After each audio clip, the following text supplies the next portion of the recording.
Paulo Avellino, inaming iba si Kim Chiu sa lahat ng babaeng kanyang nakatambal. Sa isang panayam sa aktor na si Paulo ay inamin nitong iba si Kim Chiu sa lahat ng kanyang nakatrabaho. Usually kasi hindi nagiging close or komportable ang kanyang mga naging leading lady noon dahil na rin sa pagiging tahimik ni Paulo Avellino. Minsan kasi ay namimisinterpret siya sa kanyang pagiging silent at inaakusahan na suplado di umano.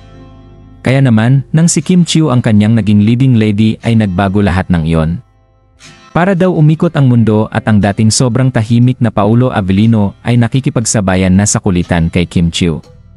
Pag-amin ni Paulo Avellino, ibang-iba si Kim sa lahat ng nakapartner ko kasi sobrang inay talaga nun. Pag may gustong gawin talagang gagawin niya yun bang fearless. Tsaka kahit palaging nagbibiro at tumatawa yon ay sobra naman ang pagkakaring at maalaga siya sa set. Tipong ikaw na lang mahihiya kasi hindi siya namimili ng kakaibiganin. Palagi din akong kinakausap pag napapansin niyang tahimik na ako.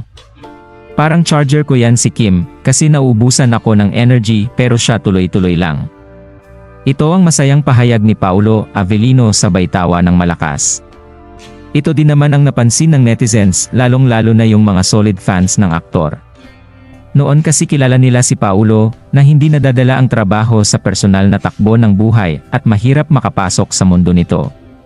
Ibang-iba na ngayon na si Kim Chiu ang kasama niya dahil naging open si Paulo at mas naging palabiro na ito. Dagdag pogi points din na palagi na itong nakangiti kaya napansin nilang magandang influence si Kim Chiu sa kanya. Kahit saan niya magpunta si Kim Chiu ay nagiging masaya ang paligid dahil na rin sa angking likas na pagkamasiyahin ng dalaga. Happy naman ang mga fans ni Paulo Avellino sa pagbabago na ito na kanilang nasaksihan. Anong masasabi niyo sa balitang ito? Comment down below. Maraming salamat sa panonood.